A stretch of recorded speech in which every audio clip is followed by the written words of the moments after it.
Hello नमस्कार, कैसे हो आप सभी लोग। उम्मीद है शानदार तरीके से आप लोग अपनी तैयारी कर रहे होंगे। तो दोस्तों, मैं संदीप दुबे आप लोगों को देने आया हूं सीईटी के बारे में कुछ इंपॉर्टेंट बातें।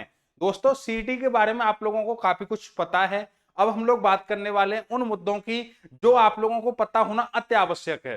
दोस्तों, सीईटी के अंदर कौन कौन सी वैकेंसी आने वाली है।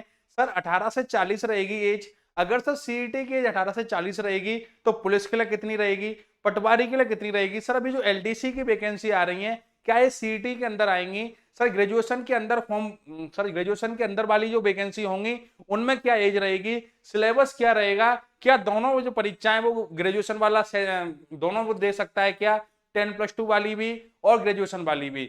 एक एक पॉइंट दोस्तों मैं आप लोगों से बात करने वाला हूं। फटाफट से आप लोग आ जाइए और चीजों को हम लोग समझते हैं। दोस्तों, सिंखोड़ी स्टेट एग्जाम आपका एक अपना चैनल है जो आप लोगों के लिए जो भी एग्जाम्स होते हैं उन सभी के मैथ को हम लोग टारगेट करते हुए चल रहे हैं। प्रॉपर क्लास आप लोगों के लिए हो रही है। एक जिद सरकारी नौकरी की अगर आपके दिल में भी है दोस्तों, तो आप लोग एकदम सही जगह पे हो। चलिए जानते हैं। जैसा कि आप लोग पढ़ पा रहे हो, वो महत्वपूर्ण बातें दोस्तों जो एक सीईटी देने वाले विद्यार्थी को पता होनी चाहिए। राजस्थान के अंदर दोस्तों आगामी सभी परीक्षाएं ऐसी उम्मीद लगाई जा रही है कि सीईटी के अंतर्गत होंगी। अगर सभी भर्तियां सीईटी के अंतर्गत आती हैं तो आप लोगों को एटलीस्ट सीईटी के बारे में काफी कुछ पता होना चाहिए, और कम से कम इतना तो पता होना चाहिए जितना मैं आप लोगों को बताने वाला हूं। चलिए दोस्तों जानते हैं। अगर मैं बात करूं कि सीईटी की फुल फॉर्म क्या होती है दोस्तों, कॉमन एलिजिबिलिटी टेस्ट। एक समान पात्रता होती है दोस्तों जो जितने भी ग्रेजुएशन लेवल की और 10+2 की जो वैकेंसी है उनके लिए कराई जाएगी। अगर मैं आप लोगों से ऐसे बोलूं कि ये परीक्षा एक तरीके से प्री एग्जाम का काम करेगी तो भी कोई बड़ी बात नहीं है दोस्तों। जैसे कि अगर मैं आप लोगों से बोलूं कि सीईटी की कोई परीक्षा हुई, क्या बोला मैंने कि सीईटी की कोई परीक्षा हुई दोस्तों, और 1 मिनट के लिए देखिए, 1 मिनट।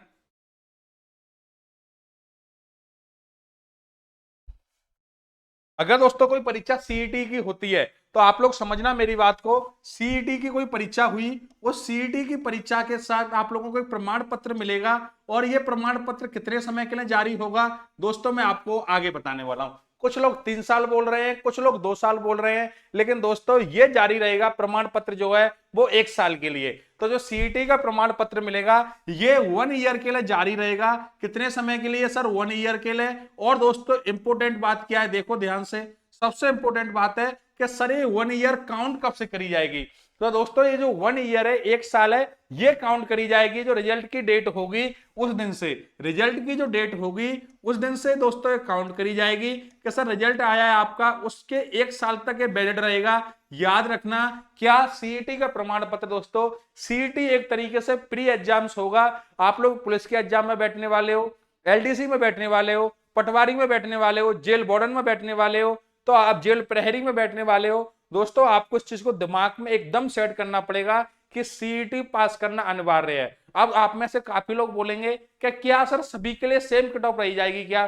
तो दोस्तों ये एक तरीके से आपने प्री दिया, आपका स्कोर आया सीईटी का, उसके बाद में इस तरीके से चलेगा पूरा का पूरा गेम। कि अगर मैं बात करूं पुलिस की, जैसे सपोज करो पुलिस है, तो उन्होंने बोल दिया कि पुलिस में 65 नंबर से ऊपर वाले सभी लोग फॉर्म भर सकते हो। समझिए मेरी बात को ध्यान से, मैं क्या बोल रहा हूं। क्या सीईटी का जो स्कोर होगा वो सभी परीक्षाओं के लिए सेम होगा, लेकिन कट ऑफ मार्क्स जो है दोस्तों वो अलग अलग परीक्षाओं के लिए अलग अलग रहेगा। जैसे कि आप में से काफी लोगों के दिमाग में एक बात चल रही होगी, आप लोग झलक देखना चाहते हो तो यूपी में एक परीक्षा होती है पीईटी। कौन सी परीक्षा होती है, तो आप लोग बोलेंगे सर यूपी में एक पीईटी होती है दोस्तों, उसी की झलक है सीईटी। तो वहां पे क्या, जैसे भी लेखपाल की परीक्षा हुई तो वहां पर दोस्तों आप लोगों के लिए कुछ परसेंटाइल दिए गए कि इतनी परसेंटेज जरूरी थी और ऐसे ऐसे आप लोगों को पास करना चाहिए। तो दोस्तों अलग अलग रहेगा। अगर मैं बोलूंगा सर पटवारी के लिए, तो दोस्तों एग्जाम्पल है, it's not a proper definite idea नहीं बता रहा मैं आपको कि यही कट ऑफ रहेगी, एक एग्जांपल दे रहा हूं। अगर मैं बात करूं सर पटवारी के लिए, तो पटवारी के लिए लोग क्या करेंगे कि सर पटवारी के लिए इन्होंने मान लो बच्चे पास चाहिए इनको कम, तो 75 रख ली। समझे क्या आप लोगों ने एक चीज समझी कि सर जो चीज पहले चलती हुई आ रही थी वही चीज अभी चलते हुए आएगी। बस शर्त आप लोग इसमें एक ही चीज समझने की है कि स्कोर सेम रहेगा। 10+2 का अलग परीक्षा होगी दोस्तों, और जो परीक्षा है ग्रेजुएशन लेवल की वो अलग होगी। कब परीक्षा होगी दोस्तों वो भी मैं आप लोगों को बताऊंगा, लेकिन समझने वाली बात क्या है, बेहद इंपोर्टेंट बात क्या है, सुनो ध्यान से। कि जो पेपर का कट ऑफ लेवल रहेगा वो अलग अलग एग्जाम्स के लिए अलग अलग रहेगा। इतनी सी बात अभी आप लोग समझिए। दोस्तों सीईटी की वैधता क्या है मैंने आप लोगों को बता दी कि सीईटी की जो वैधता है वो आप लोगों के लिए 1 ईयर रहने वाली है। कितनी रहेगी सर? 1 ईयर रहेगी दोस्तों। कब से रहेगी? तो आप लोग बोलेंगे सर एग्जाम की जो डेट है, एग्जाम की जो डेट है उससे 1 साल तक रहेगी। एग्जाम की डेट या रिजल्ट की डेट? तो आप लोग बोलेंगे सर एग्जाम की नहीं, रिजल्ट की जो डेट है उससे 1 साल तक वैध रहेगा। और दोस्तों आप में से काफी लोगों के दिमाग में एक बात चल रही होगी कि सर क्या हम सीईटी 2 बार 3 बार 4 बार कितनी बार दे सकते हैं? तो याद रखना दोस्तों सीईटी को आप अनंत बार दे सकते हो, जब तक आपका मन करे आप दे सकते हो, इनफाइनाइट टाइम्स तक दे सकते हो। बस शर्त आप लोगों की जो एज है वो उसके अंदर आनी चाहिए। क्या क्या कंडीशन होनी चाहिए? आपकी जो एज है दोस्तों वो 18 से 40 के बीच में होनी चाहिए और आप लोगों ने जो पात्रता है उसको आप लोग पूरी कर रहे हो। समझ रहे हो क्या आप लोग मेरी बात को? पात्रता पूरी कर रहे हो। ऐसा नहीं है कि आप लोग सीईटी 1 बार दे सकते हो, 2 बार दे सकते हो, 3 बार। दोस्तों आप सीईटी कितनी भी बार दे सकते हो, अनंत बार दे सकते हो, इनफाइनाइट टाइम्स दे सकते हो। अब सुनना मेरी बात को ध्यान से। आप में से काफी लोगों के दिमाग में डाउट यहीं पे बन गया होगा। कौन सा वाला डाउट? क्या सर एक चीज बताइए आप तो हमें, मैंने कहा बोलो क्या पूछना है। कि सर अगर सीईटी की जो पात्रता रखी गई है उसमें 18 से 40 एज आयु वर्ग रखा गया है। मैंने कहा हाँ, तो क्या सर जो पुलिस की तैयारी कर रहे हैं उनके लिए भी 18 से 40 रखी गई है क्या? नहीं भाई, ये एक सीईटी की है, ओनली ऑन। दोस्तों याद रखना ये सिर्फ और सिर्फ सीईटी की है। इसके अलावा बाकी जो परीक्षाएं हैं, बाकी की जो परीक्षा या भर्ती हैं, बाकी जो भर्ती हैं दोस्तों, चाहे वो पुलिस की हो चाहे वो पटवारी की हो, उनमें एज यूजुअली जो पहले चल रहा था वो पहले वाली रहेगी और जो छूट वगैरह मिलती थी दोस्तों वो भी आप लोगों को मिलती रहेगी। समझे कि आप लोग मेरी बात को? तो आप लोग बोलेंगे सर बिल्कुल समझ में आ गई बात। बात इतनी सी है दोस्तों कि जो भर्ती 18 से 40 एज रखी गई है एकदम क्लियर करो दोस्तों। सब कुछ आप लोगों के दिमाग से क्लियर होना चाहिए कि सर 18 से 40 जो एज रखी गई है वो सिर्फ और सिर्फ सीईटी के लिए रखी गई है। अगर मैं बात करूं क्या कि सर अलग अलग अलग एग्जाम के लिए अलग अलग एज का क्राइटेरिया है, जैसे कि फॉर एग्जांपल आप लोग दिमाग से सोचना और सोच के देखना कि आप पुलिस का पेपर दे रहे हो तो आपको 40 साल तक का समय नहीं दिया जाएगा। जितना आपको पहले मिलता था 25 साल 24 साल उतना ही आपको मिलेगा।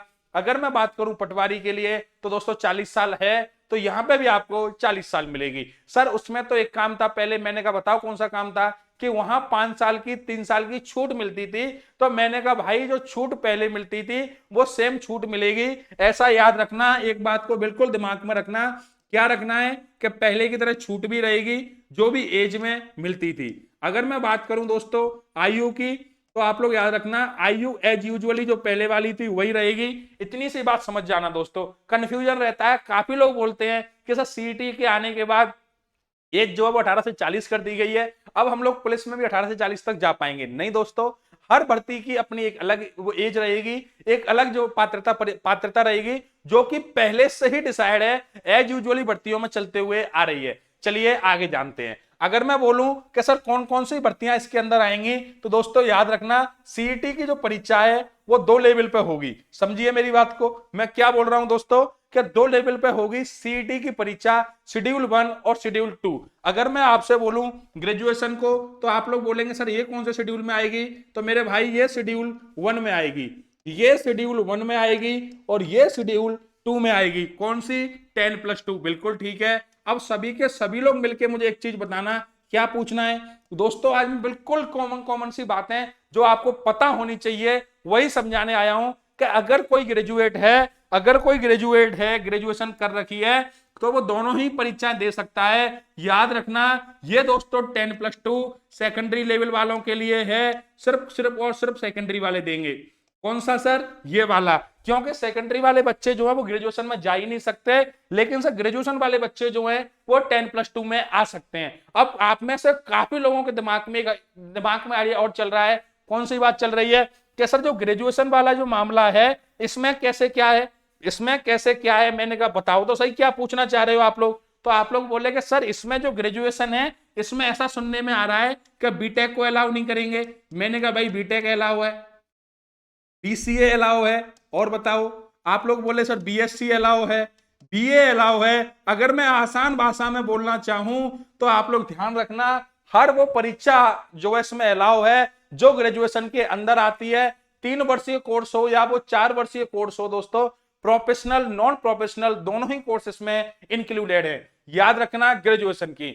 अब कुछ लोग बोल रहे हैं कि सर 10+2 में कौन कौन सी साइंस स्ट्रीम दे सकती हैं, तो दोस्तों साइंस पीसीएम वाले भी दे सकते हैं, पीसीबी वाले भी दे सकते हैं, आर्ट्स वाले भी दे सकते हैं, कॉमर्स वाले भी दे सकते हैं। अगर मैं आसान भाषा में बोलूं तो मैं एक ही बात बोलूंगा कि हर स्टूडेंट वो स्टूडेंट दे सकता है जिसने 10+2 किसी भी बोर्ड से पास करी हो। अब सर अदर स्टेट वाले दे सकते हैं क्या? किसी ने यूपी से परीक्षा पास करी है, यूपी वाला दे सकता है क्या? सर हरियाणा वाला दे सकता है क्या? सारे लोग दे सकते हो अगर आपने 10+2 पास किया हुआ है। ये मायने नहीं रखता कि आपने 10+2 राजस्थान से पास किया है, ग्रेजुएशन आप लोगों ने राजस्थान से की है, आप कहीं से ग्रेजुएट हो, आप कहीं से भी 10+2 हो, आप दे सकते हो। शेड्यूल 1 शेड्यूल 2 दो शेड्यूल है दोस्तों, याद रखना।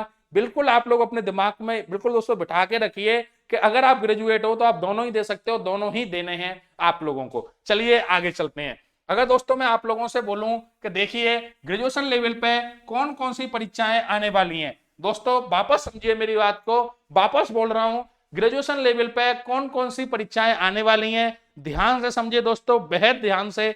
आप लोगों को पता होगा सर प्लाटून कमांडर की वैकेंसी आने वाली है दोस्तों, जिलेदार और पटवारी की जो वैकेंसी है वो भी दोस्तों इसी से भरी जाएंगी। लेकिन सर जिलेदार, पटवारी, प्लाटून कमांडर ये तीनों की तीनों वैकेंसी किस में आई, तो मेरे भाई मेरे दोस्त 7 और 8 जो वैकेंसी है वो मैं आपको बताने वाला हूं किस किस के अंदर क्या क्या आया। अगर मैं बात करूं कनिष्ठ लेखपाल की, कनिष्ठ लेखाकार किस में आएंगे, सर ग्रेजुएशन की सारी सीट जो है दोस्तों वो ग्रेजुएशन की हैं। तो आप लोग देख लीजिए कि आपको किस नौकरी की तैयारी करनी है दोस्तों, दिमाग में एकदम सेट रखना। पेपर तो आपको सारे ही देने हैं और सीटी तो दोस्तों अति आवश्यक है। अगर आप राजस्थान की परीक्षाओं में आगामी रूप से सम्मिलित होना चाहते हो सभी परीक्षाओं, तो आपको परीक्षा देनी पड़ेगी। अगर मैं बात करूं राजस्थान राजस्व लेखा अधीनस्थ सेवा की, तो आप लोग बोलेंगे सर तहसील राजस्व लेखाकार, क्या बोला मैंने, देखो कि सर तहसील राजस्व लेखाकार भी इसी में आएगा। अगर दोस्तों मैं बात करूं पर्यवेक्षक महिला की, तो वो भी इसी में आएगी, महिला पर्यवेक्षक। देखिए दोस्तों, और अगर मैं बात करूं उप जेलर की, छात्रावास अधीक्षक ग्रेड सेकंड, ये सभी की सभी परीक्षाएं दोस्तों किस में आने वाली हैं, तो आप लोग बोलेंगे सर ये सभी परीक्षाएं ग्रेजुएशन लेवल पे आने वाली हैं।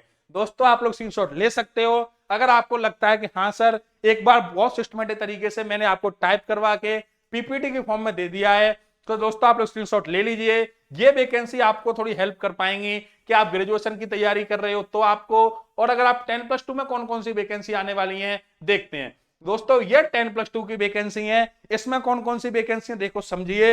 वनपाल हुआ, छात्रावास अधीक्षक, और दोस्तों वो था छात्रावास अधीक्षक ग्रेड सेकंड। समझ रहे हो क्या डिफरेंस दोस्तों देखते हुए चलिए। अगर मैं बात करूं लिपिक ग्रेड सेकंड, तो वो 10+2 में आएगा दोस्तों।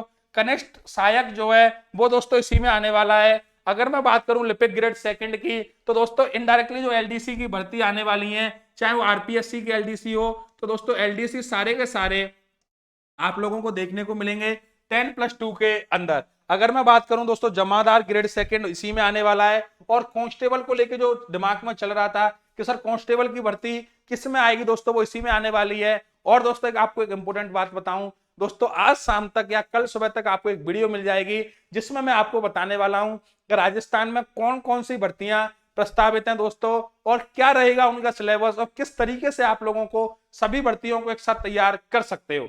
चलिए दोस्तों, अगर मैं बात करूं परीक्षा तिथि की, दोस्तों सबसे इंपॉर्टेंट बात है, और ये चीज तो दोस्तों सबके दिमाग में चली रही है कि सर सीईटी भी आ गया। अब एक बार ये तो बता दो कि सीईटी की परीक्षा कब होगी, तो दोस्तों शेड्यूल 1 समझना मेरी बात को, और एक है मेरे भाई शेड्यूल 2। इन दोनों की परीक्षाओं की मैं बात करने वाला हूं। कौन कौन सी सर, शेड्यूल 1 और शेड्यूल 2। तो ध्यान से देखिए कि सर शेड्यूल 1 की परीक्षा कब होगी, तो आप लोग बोलेंगे सर दिसंबर 2022 में होगी। दिसंबर 2022 में दोस्तों ये परीक्षा होगी, और फरवरी 2023 में आपकी ये परीक्षा होगी। अब आप में से कुछ लोगों के दिमाग में एक चीज चल रही होगी कि सर शेड्यूल 1 शेड्यूल 2, मैंने कहा भाई शेड्यूल 1 जो है वो ग्रेजुएशन लेवल का है। याद रखना, वापस भी आप लोगों के लिए लिख दिया दोस्तों ग्रेजुएशन लेवल का। अगर मैं बात करूं इसकी, तो ये सेकेंडरी लेवल का है। अगर और आसान भाषा में बात करूं दोस्तों, तो ये 10+2 का है। फटाफट से आप लोग देख लीजिए और मुझे बताइए कि हाँ सर समझ में चीजें आ गई। दोस्तों एग्जाम डेट आप लोग लिख लीजिए अपने दिमाग में, कहीं और नहीं लिखना कि फरवरी और दिसंबर दोनों महीनों में आपकी परीक्षाएं। दोस्तों समय बहुत कम बचा है, लेकिन इस समय का यूटिलाइज करो, क्योंकि अगर आपका स्कोर सीईटी में कम आ गया मेरे दोस्तों तो आप आगामी परीक्षाओं में तो बैठ ही नहीं पाओगे राजस्थान की में। जैसे कि अगर मैं पीटी की बात करूं, राजस्थान यूपी पीटी हुआ था, उसमें अगर किसी ने पीटी का एग्जाम ही नहीं दिया या पीटी का स्कोर ही कम था उसका, तो वो बेचारा तो लेखपाल की परीक्षा में भी नहीं बैठ पाया। दोस्तों ऐसे कई स्टूडेंट है मेरे जो मेरे से ऑनलाइन भी पढ़ते हैं और उनका एक ही जवाब है कि सर लेखपाल, मुझे पता नहीं था सर कि पीटी सच में सीरियसली हो जाएगा, और सर मैंने पीटी की परीक्षा नहीं दी और सर आज मैं लेखपाल में भी नहीं बैठ पा रहा, सर इस परीक्षा में भी नहीं बैठ पा रहा। इसलिए दोस्तों एकदम घबराइए मत, शांत रहिए, बिल्कुल मस्त तरीके से आप लोग तैयारी करते चलिए, जिस भी एग्जाम की आप तैयारी कर रहे हो। दोस्तों चलिए आगे चलते हैं। दोस्तों सिलेबस को लेने के बाद में अब मैं सबसे इंपॉर्टेंट बात है दोस्तों सिलेबस वाली। देखिए दोस्तों सबसे इंपॉर्टेंट बात है सिलेबस की, एक छोटी सी बात आप लोग सुन लेना मेरी, फिर आपका जो दिल करे जो जी करे आप लोग एक बार अपने मन से करना। दोस्तों राजस्थान के अंदर कंप्यूटर बेसिक कंप्यूटर टीचर की वैकेंसी आई थी, इसको आप लोग बेसिक कंप्यूटर इंस्ट्रक्टर अनुदेशक कुछ भी बोल सकते हो। दोस्तों उसके अंदर सिलेबस आने से पहले मार्केट में बहुत तगड़ा माहौल बनाया गया, ये आएगा वो आएगा, ये हुआ वो हुआ। दोस्तों कुछ लोगों ने तो इवन अगर मैं टेक्निकल पार्ट की बात करूं दोस्तों, तो उन्होंने टेक्निकल पार्ट में इतना पढ़ा दिया कि वो कुछ आया ही नहीं, मतलब वो सिलेबस के अंदर भी नहीं था। और दोस्तों पेपर की बात करिए तो पेपर में तो था ही नहीं। कुछ लोगों का मानना था कि सर जो राजस्थान इंस्ट्रक्टर की वैकेंसी आई थी कंप्यूटर अनुदेशक की, उसके अंदर सर वो है ही नहीं, क्या जो मैथ वाला पोर्शन है वो है ही नहीं। मैंने दोस्तों उस टाइम भी आपको बोला था कि वेट करिए, जो अधीनस्थ बोर्ड है, अधीनस्थ बोर्ड ने कराया था उसकी परीक्षा, कि अधीनस्थ बोर्ड जो है आपको एक शेड्यूल देगा, प्रॉपर एक सिलेबस देगा, उसको आप लोग देखते हुए चलिए। दोस्तों सिलेबस आने के बाद भी यूट्यूब पे तो छोड़िए, लोगों ने ऑफलाइन क्लास में भी अपनी ऑनलाइन क्लास में भी ये माहौल बना के रखा कि सर मैथ के आप लोगों को 5 क्वेश्चन देखने को मिलेंगे। मैंने उस टाइम भी बोला था कि भाई मैथ के 5 क्वेश्चन नहीं आएंगे, मैथ के कम से कम 20 क्वेश्चन आपको देखने को मिलेंगे। लोगों ने बोला नहीं सर 5 क्वेश्चन। फिर दोस्तों रीजनिंग की बात थी, मैं एक एग्जांपल दे रहा हूं आपको, ऐसा नहीं कह रहा कि मैं सही हूं, मैं अभी आपको बताऊंगा एग्जांपल क्यों दे रहा हूं। दोस्तों मैंने बोला था 30 क्वेश्चन रीजनिंग के आएंगे, लोगों ने बोला था 5 और 10 क्वेश्चन सर आपको ओनली ऑन इसके देखने को मिलेंगे। तो मैंने कहा भाई मैं तो रीजनिंग के 15 क्वेश्चन आएंगे क्या? बोले सर 15 क्वेश्चन ही आएंगे, सारी कोचिंग वाले यही कह रहे हैं। मैंने कहा भाई एक बार आप जो अधीनस्थ बोर्ड का सिलेबस आया हुआ है उसमें 2 पार्ट्स में सिलेबस बांटा हुआ था, फर्स्ट और सेकंड। अब दोस्तों आप लोग खुद देखिए, जब सिलेबस को उन्होंने 2 पार्टों में बांटा हुआ है तो इतना कॉमन सेंस तो लगा के देखो कि हो सकता है 50 नंबर का आएगा, आप 5 नंबर का कैसे बोल सकते हो? तो दोस्तों सेम चीज जो राजस्थान कंप्यूटर इंस्ट्रक्टर में हुई थी वही चीज दोस्तों आप लोगों को यहाँ पे देखने को मिलेगी।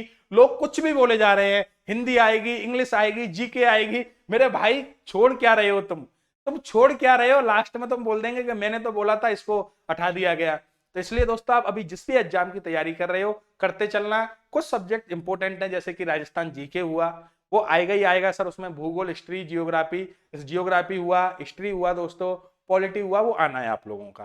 करंट अफेयर्स आना है दोस्तों, मैथ का पोर्शन आना है, रीजनिंग है दोस्तों आना है। हिंदी और इंग्लिश में दोस्तों आप लोग कंट्रोल सा मैं आपको बता दूं कि कुछ जैसे जो परीक्षा है दोस्तों उसमें इंग्लिश का वेटेज कम रहेगा कंपेरेटिवली टू हिंदी, लेकिन आएंगे दोनों ही सब्जेक्ट दोस्तों। तो ऐसे करके दोस्तों आप लोग दिमाग को ट्रेंड रखिए। कुछ लोग तो दोस्तों पूरा पैटर्न बता रहे हैं कि इतने क्वेश्चन इसके, इतने क्वेश्चन इसके, इतने क्वेश्चन इसके। भाई अभी पैटर्न मत बताओ यार, अभी तो आपको क्या पता पैटर्न का? याद है बेसिक कंप्यूटर अनुदेशक जस्ट लेटेस्ट भर्ती हुई है दोस्तों, इसीलिए मैं बार बार एग्जांपल के रूप में आपको दे रहा हूं कि लेटेस्ट भर्ती में लोगों ने टेक्निकल पेपर का वेटेज बता दिया था। और उन स्टूडेंट से पूछिए, कई स्टूडेंट हैं दोस्तों जो मेरे यहाँ मैथ पढ़ने आते थे, उन लोगों ने एक ही बात बोली, बोले सर क्या बात बोली? क्या यार उनका स्कोर ही नहीं बैठ रहा किस एग्जाम के अंदर। सर स्कोर जो है, जो उन्होंने बोला कि सर टेक्निकल के अंदर आप लोगों को जो टेक्निकल पोर्शन है, ये मान लो सर टेक्निकल है, तो उन्होंने बोल दिया कि टेक्निकल में इस सब्जेक्ट से आपको 20 क्वेश्चन मिलेंगे, इससे 15 मिलेंगे। मेरे दोस्त उससे 1 क्वेश्चन 2 क्वेश्चन आप लोगों को देखने को मिले। चलिए दोस्तों ऐसा मैं मान के चलता हूं कि सीईटी को लेकर आपके दिमाग में सारे डाउट एकदम क्लियर हो गए होंगे दोस्तों, और अब आपके दिमाग में कोई भी बात नहीं बची होगी। चलिए दोस्तों मस्त रहिए, पढ़ते रहिए, स्वस्थ रहिए। Bye bye, take care, thank you दोस्तों। चैनल को आप लोग सब्सक्राइब कर देना। चलिए बाय बाय, जय हिंद।